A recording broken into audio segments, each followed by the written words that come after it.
Hello అండి. తెల్లవారుజామున 4 గంటలకి స్టార్ట్ అయితది నా డే. లేచిన వెంటనే ఫస్ట్ అయితే అన్నానికి పెడతాను. ఆ తర్వాత కూరలు ఏం చేయాలా అని ఫ్రిడ్జ్ మొత్తం వెతకంగా ఈరోజు మాత్రం టమాటాలు మాత్రమే కనిపించినాయి. ఇంకా ఉల్లిగడ్డలు కొంచెం ఎక్కువ వేసి టమాటా కర్రీ అయితే చేస్తున్నాను. ఎందుకు మరి మార్నింగ్ 4:00కి లేచిన వెంటనే వంట పని అంటే, మా ఆయనకి, మా తాతకి టిఫిన్ పెట్టిచ్చేది ఉంటది.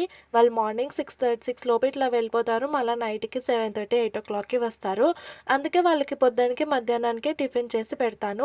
వాళ్ళ టిఫిన్ కోసం కంపల్సరీగా నేను 4:00కి లెవ్వక తప్పదు.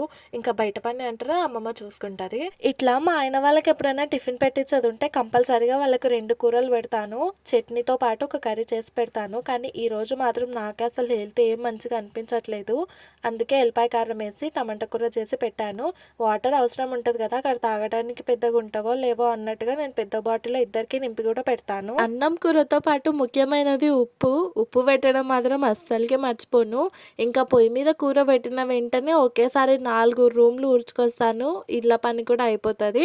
ఇంకా వీళ్ళకి టిఫిన్ పెట్టిన వెంటనే ఒకేసారి బండ కూడా మొత్తం నీట్‌గా క్లీన్ చేసుకుంటాను. ఇంకా మార్నింగ్ 7 లోపు నా వంట పని అయిపోతది. నా కిచెన్, ఇంట్లో పని మొత్తం కంప్లీట్‌గా అయిపోతది. ఇంకా 2 నెలల వరకి నా డైలీ రొటీన్ మార్నింగ్ 4:00 నుంచే స్టార్ట్ అయిపోతది. ఇంకింతేనండి ఇవాల్టికి మినీ వ్లాగ్. మీకెలా అనిపించిందో కామెంట్‌లో చెప్పండి. Subscribe for more videos. By.